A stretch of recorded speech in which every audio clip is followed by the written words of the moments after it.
நீங்க எதை பத்தி பேசுறீங்கன்னு எனக்கு புரியுது. ஆனா நீங்க கோபப்படுறத பார்த்தா நடந்த விஷயம் என்னன்னு முழுசா தெரிஞ்சுக்காம தப்பா எதையோ புரிஞ்சுக்கிட்டீங்கன்னு நினைக்கிறேன். இங்க பாருங்க, நானும் தனமும் இத பத்தி உங்ககிட்ட சொல்லணும் தான் நினைச்சிட்டு இருந்தோம். தயவு செஞ்சு நீங்க கொஞ்சம் பொறுமையா இருங்க சண்முகம். நம்ம நிதானமா இத பத்தி பேசலாம் சண்முகம்.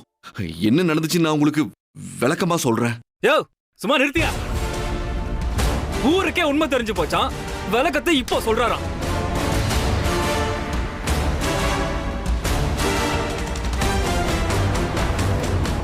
இனிமே உன் விளக்கத்தை கேட்டு நான் என்ன பண்ண போறேன்?